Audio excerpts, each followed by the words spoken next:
name is Jeff Gillis. I'm the Assistant County Engineer for Peoria County. My main responsibility is project management for Peoria County's road and bridge projects from conception through design and construction. I'm also the main bridge inspector for the county. Peoria County is unique in that the county is a blend of rural and urban. We've got the city of Peoria in the county. It's the 7th largest city in Illinois. And it's got a population of 112,000 people, and it covers about 50 square miles of the county. The remaining 574 square miles of the county is rural and it's home to 67,000 people. We maintain 75 bridges on the county highway system. We also oversee 100 bridges on the township system. The original Evans Mill Road Bridge was a narrow, one-lane concrete slab bridge built in 1921 that was only 16 feet wide. The south abutment was badly cracked, and the superstructure had large spalls with exposed reinforcement underneath. We chose the tub girders in order to try something different for a shorter span bridge.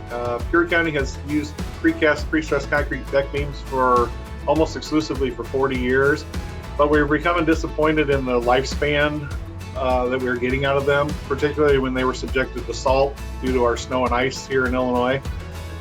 Concrete was considered on this bridge, but we decided to try something new and went with the tub girder. So the new bridge is constructed with 4 press brake fabricated tub girders with an 8-inch thick precast concrete deck. The bridge is 66 foot long from bearing to bearing and is 30 foot 8 inches wide. The bridge is also skewed at 40 degrees.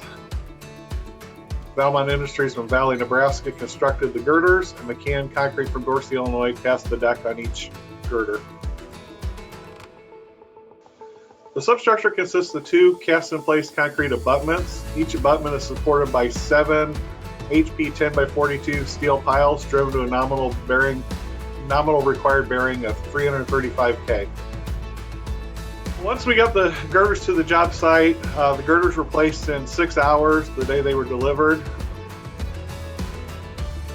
It took the contractor about 4 days to form and pour the ultra-high performance concrete joints to connect the girders together. So essentially it took 7 days to install the superstructure and finish the substructure elements of the bridge.